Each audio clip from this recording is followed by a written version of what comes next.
Guys,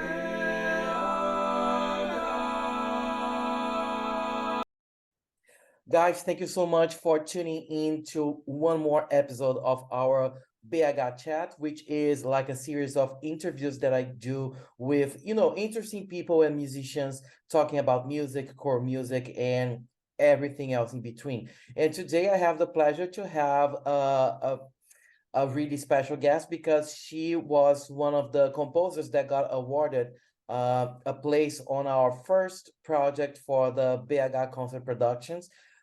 This project, like we're gonna record some pieces from composers, from live composers and co-composers, and she has one of her pieces, which is gonna be recorded by us, and I have the pleasure to talk with Lydia Pugh. How are you doing, Lydia? I'm doing good, thank you very much. And yourself? Of course, I'm doing fantastic and better now that we are talking right now because it's always a really enjoyable time for me to get to know other people and get to know people that think alike, like some Mm, like-minded individuals because we love what we do, and mm. we hope to share some useful information for people that wanna learn about from inside secrets from the music genre, the music market that we have nowadays. And today we're gonna have a discussion with Lydia. So, Lydia, one of my very first question that I always start my interviews with that question, it's called like sell your fish. Well, sell your fish is a Portuguese expression that means sell your fish, and it means like sell your product, sell your service, tell us who you are and what you do. So, Lydia, now the stage is yours. Tell us who you are and what do you do. Okay then. So I suppose if you're looking from a marketing point of view, I market myself as a singer, composer, and a vocal coach. So everything I do kind of in a way it kind of draws back to the voice in some way. Like as a composer, I do dabble with other instruments as well, but the voice is kind of where my passion and my joy lies. And singing was always a thing that I've absolutely loved doing my entire life, and working with singers and teach them how to use their voice and getting the best out of them, whether that's private one-to-one or working with a choir. I just absolutely love what the voice can do and how unique it is. So that's kind of my big thing, is the voice in general, I would say. And yeah, particularly as a composer, yeah, it took me a little while to kind of get exactly what I wanted to do, but I think kind of where I've kind of landed is I just want to write music that makes people feel things. That's kind of what I'm about. um, yeah, I suppose like I think a lot of composers go through it where they feel like you have to prove yourself, so you end up writing things that you think people want to hear, or you think's going to get you the job, or you think it's going to, and in the end, actually, I found the most success has come where I've just gone, oh, I'm just going to write what I want. I'm just going to write what I like, and people will just have to deal with it. And then you're like, oh, people like that. Cool.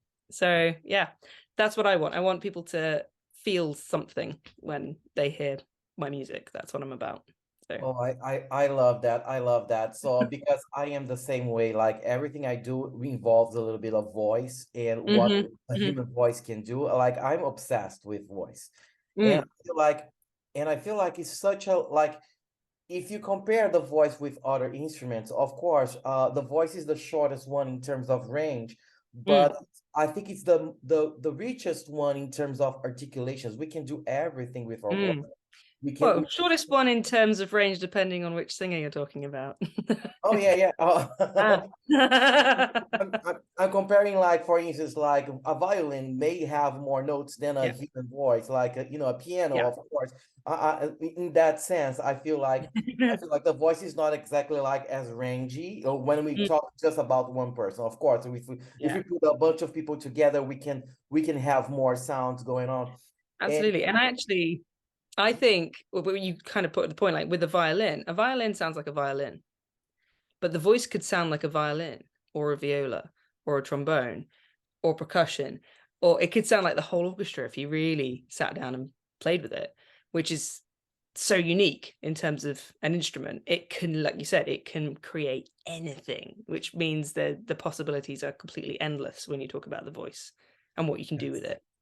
So Yes, I agree. I agree. I think we are on the same page on this one. And you know, voice is such an interesting instrument because, mm, as you said, we can do a bunch of different things with the resources that we have. Now, talking a little bit about, because you said something about, I want people to feel something. mm, So, could you tell me what, because you know, people can feel like all sorts of feelings when they listen to a piece of music.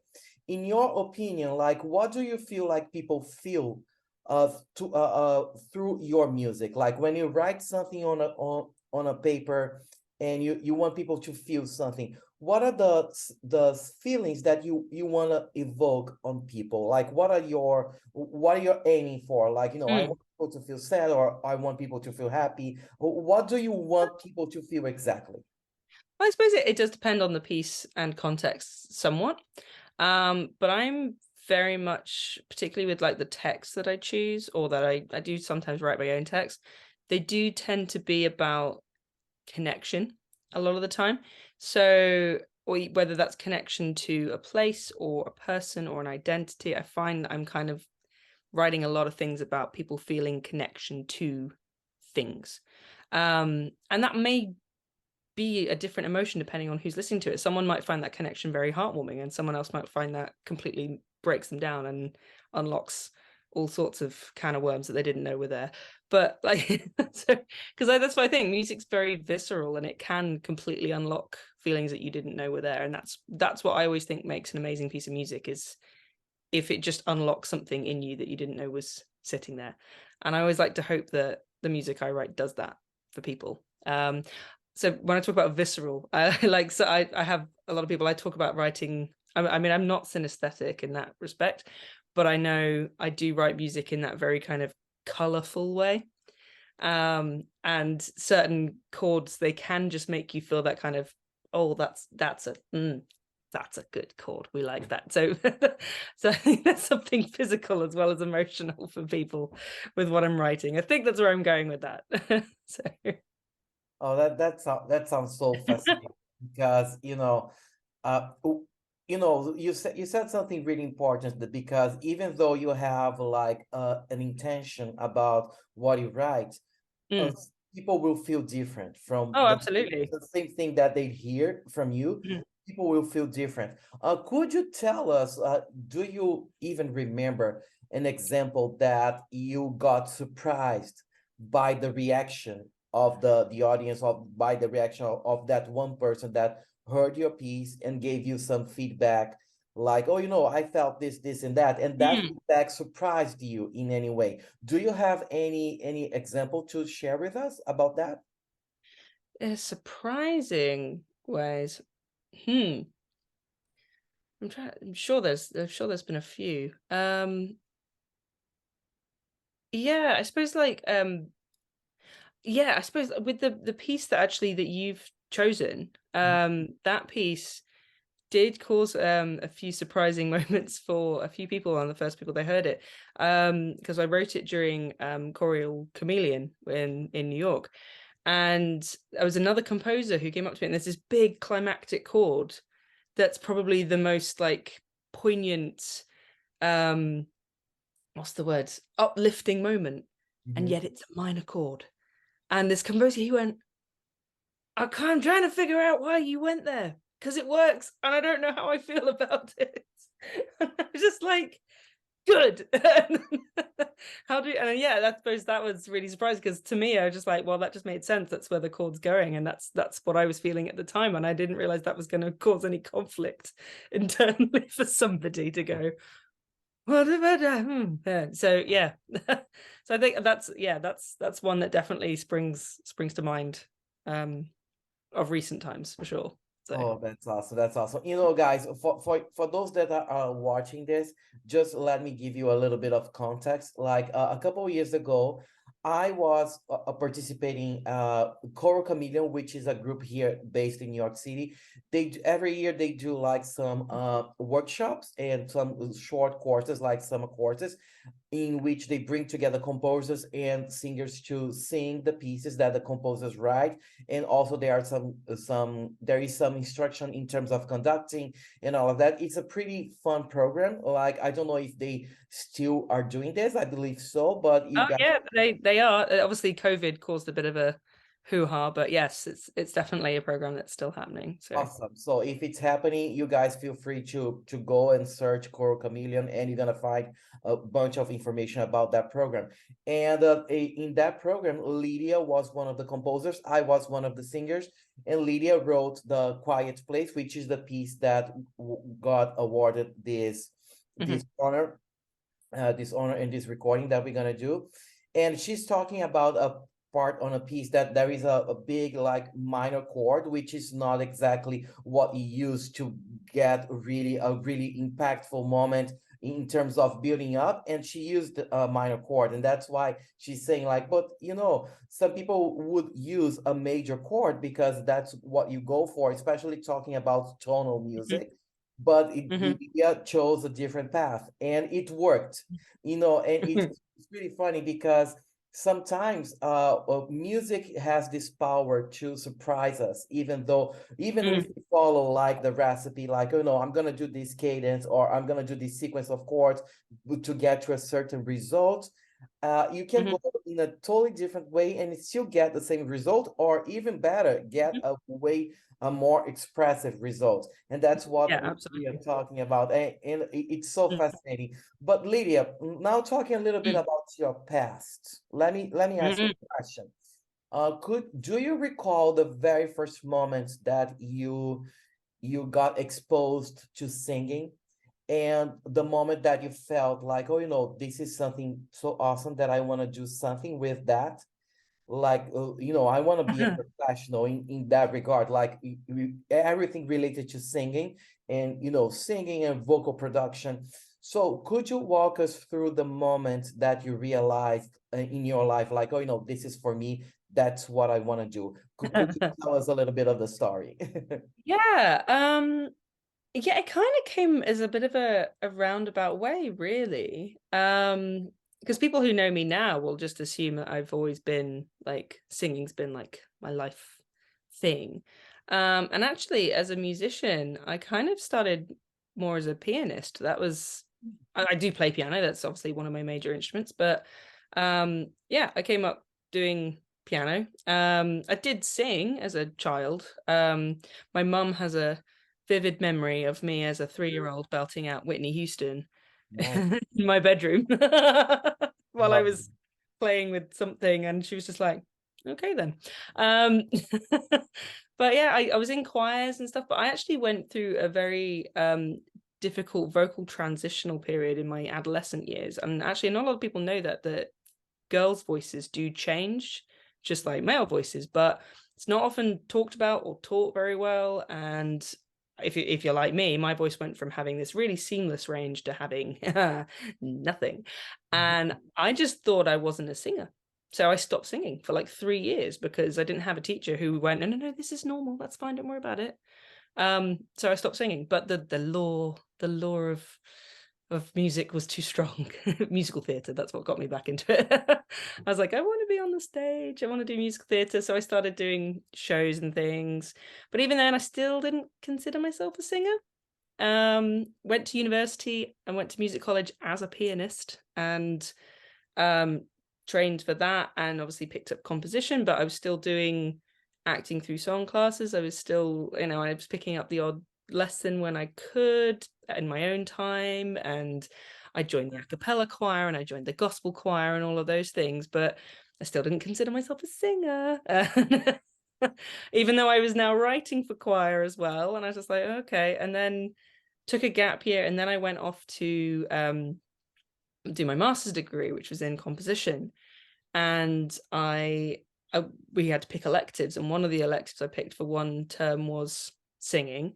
The only teacher available at the time was a jazz teacher, and I was just like, yeah, okay, cool, I'll give jazz a go. And after the first like couple of lessons with her, she went, "You sure you haven't sung jazz more? Because you're quite a natural at this." And I went, "No, I haven't." And she went, "Maybe you should." I was like, "Oh, okay." And I started, just the way she was teaching me things I hadn't known about. And I was like, okay, maybe I need to look into this more. And I got really into the science behind it. So that was possibly the first turning point. I Mm. think the moment that really got me into like the nerdiness of voice, if I will call it that. So I came back to the island of Guernsey, where I'm from, and we were given the honor of doing a production of Les Miserables. Oh, And I very excitedly got cast as Fantine. And my now husband is he was cast as Valjean, which was amazing. But they also asked me on board to vocal coach the show, which was surprising. I was like, okay, cool, great. And it was during that show I was actually working with one of uh the the ensemble, and he actually got bumped up to an understudy role. mm. And he was a little concerned that he was like, "Oh, look, I can act this part. I don't know if I've got the range." So I worked with him, and I did a session with him, and then we went back to the rehearsal the next day, and he sung his solo line in the prologue so differently that the director didn't even realize it was him, Wow. and because of what we'd managed to get out of his voice. And I think that was the moment when I suddenly went, God, I really love working with voice. I feel like I might know some stuff. I want to know more. And I think that was the moment. So that was 2016. So yeah, Oh, it took a while. It took a while. no, not long, Yeah, not too long ago. Not too not long. too long ago. Like, yeah, it's been a slow burning thing when I suddenly, and then yeah, now massive nerd, massive vocal enthusiast. So Oh, I love it. And it's so interesting that you said like you saw the results of your mm, and mm, people saw that result of the guy's voice like mm, better and better through your coaching. So that mm. was like I think that works like a confirmation from the universe, like, oh, Yeah, you're the right track because that's you the way I thought about it. Was, yeah. oh my God, like look what you got managed to get out of this guy, and look how happy he is and how excited he is and what he now feels like he can do. And you're like, oh yeah, I want to do more of that for more people. That's, yeah, that was So the it's moment. so it's so good when you are capable of helping people to sound better. Mm, And they are so thankful to you. Like, I mm, got that experience as well as a vocal coach, and people were like, "Oh, thank you so much. I never thought I would be able to reach that note or to sing mhm. with that tone or anything." And I totally understand what you're Yeah, saying. yeah. But now talking a little bit another just as a curiosity, because I'm not a girl. Mm, I don't know what the girls mm, go through when they change, when they go through puberty and the voice changes. Because mm, for men, for us, for guys, it's really crystal clear. Like, some of mm, us have a really drastic change, or us other people have like more like a smooth change to a different register. But tell me, in your voice and based on your experience as a vocal coach, what are the things that change from an infant voice to mhm. a teenage girl's voice? What are the changes that you experienced in yourself, and what are the changes that you see on other people that you may be a vocal coach to those people? Like, tell us what are the main differences from an infant voice to a teenage girl's voice? What are the changes that they experience? So it's kind of similar a lot of times to the male vocal voice change. Mhm. Um, it can be a little more subtle. I use my best friend, actually. She's a singer as well, and I use us as completely contrasting examples. Her voice just went from sounding like a child to gradually sounding more like an adult. She Mhm. never experienced an issue with range. She never experienced an issue with the term, the vocal break, you might hear people talk about, where they go, oh, I've got this bit, and then it suddenly feels like it flips and does a thing. That's very common. Some people don't experience that at all. And Mhm. she is one of those, and I hate her for it. I was the opposite. Mine went from, like I said, having this seamless, like, so I could hit like the A below middle C, and I could very seamlessly just sing all the way up to like the G above C5, and I was like, yeah, this is easy. Yeah, and I could get a good, powerful sound. And then for me, it was almost like suddenly I hit about 11, and that's when the top end got suddenly very wispy, and the powerful bit just kind of did this and it became really unstable, and it felt uncomfortable, and I was like, I just didn't feel like the sound I was making was any good at all. And part of that will be, yeah, it probably was a bit unstable and sounded a bit rough, and the other part will be that it's because you're a teenage girl and you think everything you do is terrible because anxiety. So as a teacher, I see that a lot. Even in, like, when girls are going through vocal change, I see the anxiety creep in and they just lose all confidence in themselves, even if it's not going terribly. And there's a lot of psychological work that needs to be done with those young singers. But yeah, particularly the main thing you'll notice is that breathiness that sometimes appears in the upper range. That's often a telling sign. And this kind of, that big kind of almost shouty sound, because they don't know how to work the registers yet. And it's just like, and there's disconnects. So it'll be like that, la, la, la, la, la, la, and you'll get that. Yeah. That was beautiful. It's a wonderful example from me, but honestly, that's what I sounded like.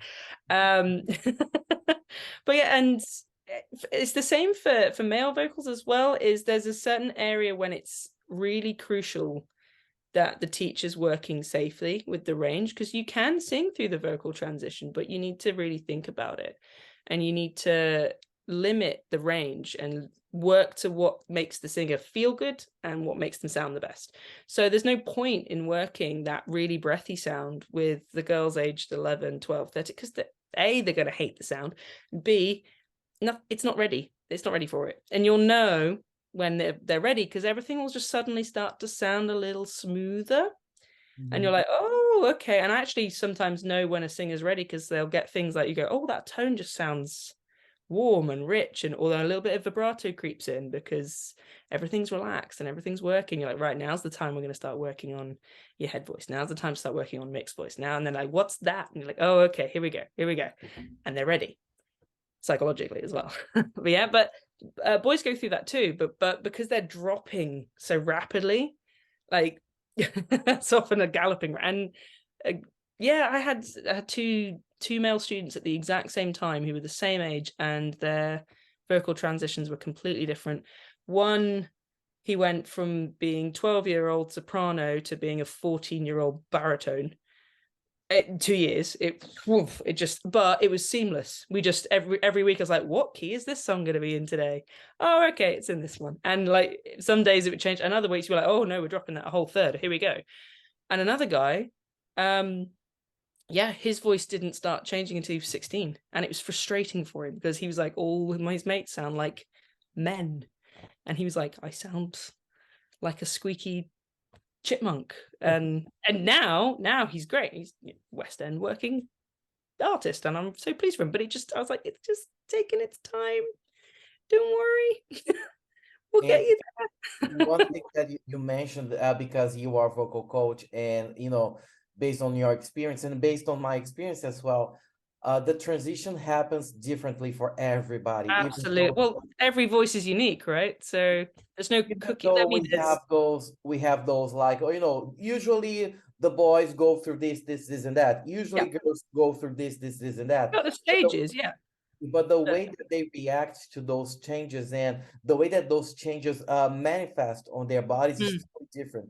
And I'm really glad that you are bringing this example. But now asking you a little bit more personal question, like when did you feel that your voice was under your control again? Because you said like, oh, I went through those stages of changing my voice, and my voice was unstable and it was a mess or whatever. But when that started to change for the better, and now you have control of your voice, tell us this process, like what happened, how long did it take for your voice to understand for you to understand your voice, and you try to manage everything? How long did it take? How long did it take? Oh, any day now. I joke.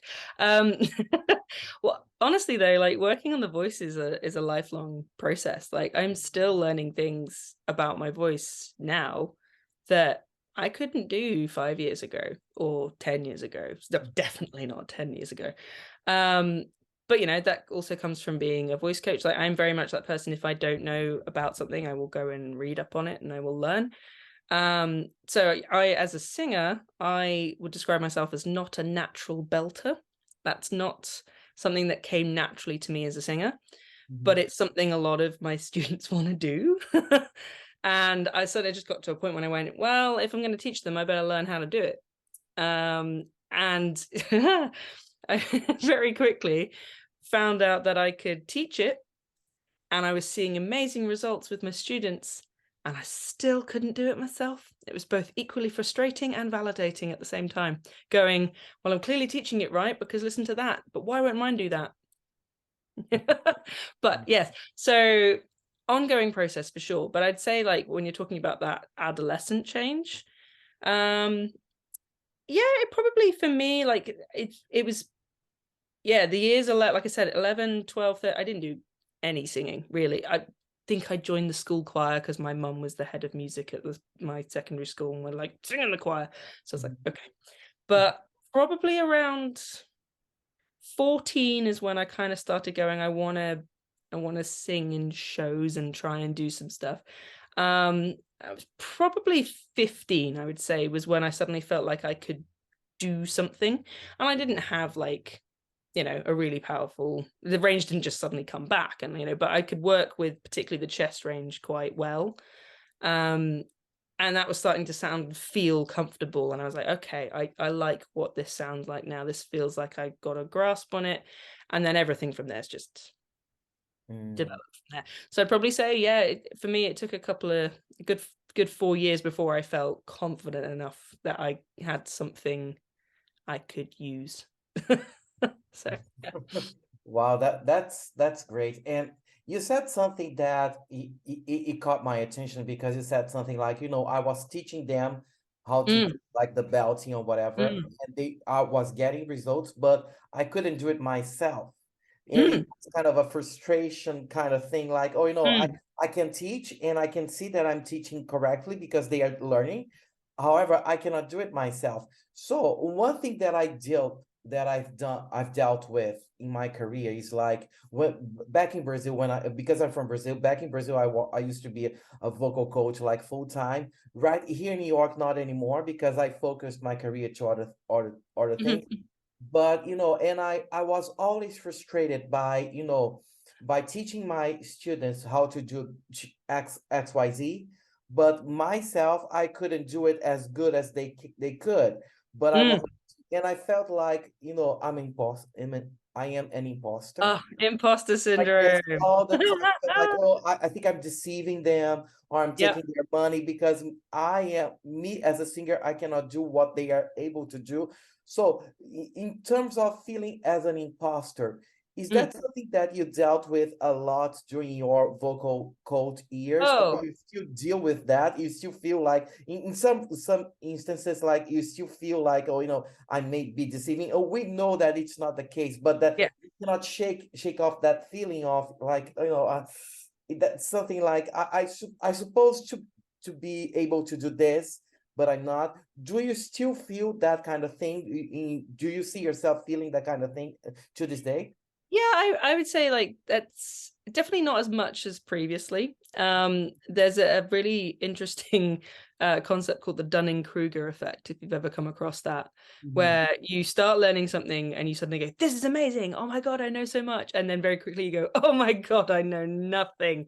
And your confidence level shoots way back down, even though you've learned more than you initially knew. You're sort of like, oh my God, I'm way over my head. What am I doing? And eventually you sort of come out the other side and go, look, I'm still learning. There's loads to learn. This is great. This is just an ongoing process. Yeah, I know loads of stuff, but I don't know about that. And yeah, so but that's very much a thing.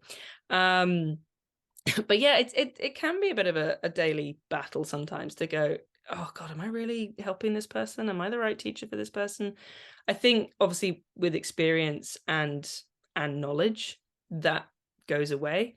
Um, and yeah, but I'm now at the stage where there's like, because I'm head of voice with a music school here, where some of the in my department, they're 10 years younger than me, and they're where I was, and I can see they're doing great things, and they're like, I don't know anything. I'm like, yes, you do. Chill. It's fine. Don't worry about it. And if you don't know about it, here's a book. Like, or let me show you, let me demonstrate. Like, and you can always tell the people who, if you're really passionate about it, you'll go find the answer. So, and if you're wanting to always go find the answer, you have nothing to worry about. You are not an imposter. You're clearly one of the good ones, because it's the people who don't go looking for the answer that we need to worry about. Yeah. That's so powerful, like you say, Mm. like, or even if you don't know the answer, but just the fact that you're looking for the answer, you Mm. are part of the good ones. Yeah. Well, it's like I had, if a student comes to me with a technique they want to learn, like screaming and distortion was something, I had people approach me, can you teach me that? And I was like, I don't know, can I? And then I found a course where I was like, oh, there's a whole like module of learning to teach this that I can do. Cool.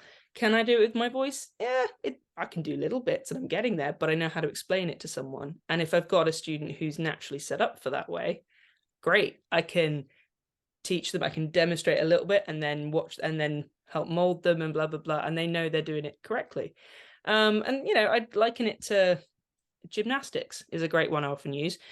Gymnastics, the amazing Olympians that you see all have a coach or several, and those coaches aren't necessarily Olympic gymnasts, but they know exactly how to get out of their gymnast what they need to do in order to be amazing. It's exactly the same. And likewise in gymnastics, you're going to get different types of athletes. You're going to get those like the Simone Bileses who are powerful and hugely coordinated. And then you're going to get those really kind of elegant, like rhythmic gymnastics who are so flexible and like, but their hand-eye coordination is incredible. And then you're going to get like the tumblers whose agility and spatial awareness is just insane. It's the same with singers. You're going to get singers who are powerful belters or singers who've got incredible agility and can riff for days. Or you're going to have the people who've got that amazing rich core, like operatic sound that comes naturally to them. So, but they're all great singers. Oh They're yeah. not any better than anyone else. They're just, that's what they do. That's their lane.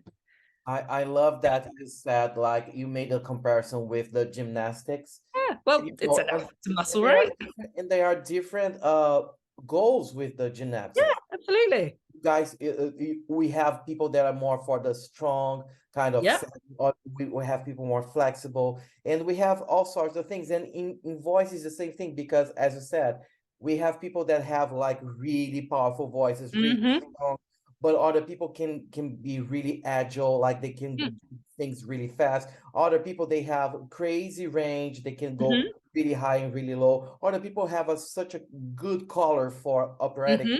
singer Mm-hmm. that they are just a natural. And you have all of those differences, and I feel like what makes me wonder, what makes me feel like in awe about voice is that flexibility that we have, and that myriad of different things that we have. It's just amazing. I love it, and I so love that you guys, you do the same thing as I do. Like it feels like we are we are in this together, right? I feel like we could talk for days on this. Oh, yeah. Oh, I have so many questions, but unfortunately, I need to cut this short because we don't have that much time on the internet. You know what I mean? So, Lydia, it's been a pleasure to talking to you for this moment. I really appreciate you taking the time to talk to me. Before we go, I just have one more question. Mhm. If you would be able, if you could reach everybody in the world, Mhm. despite of language barriers, despite of culture, despite of anything, what will be your message? Like, you have a stage that you can reach all 8 billions of us, 8 billion of us, and Mhm. you can say something that people may hear you. So what will be your message for the entire world? Tell us. My message would be, as long as you are authentic, you've got nothing to worry about. Wow. That's it. Oh, I love it. As long as you are authentic, you have nothing to worry about. Oh, Correct. I love this phrase. Oh, it's such a nice way to finish the interview. So, Lydia, thank you so much for being with us. Thank you. Guys that are watching us, thank you so much for watching the BH chat. And feel free to follow us on social media, all that stuff that you already know that we do, because we need to advertise and we need to spread the word. And thank you so much for being with us, and see you guys next time. Bye bye. Bye, Lydia. Thank you. Bye.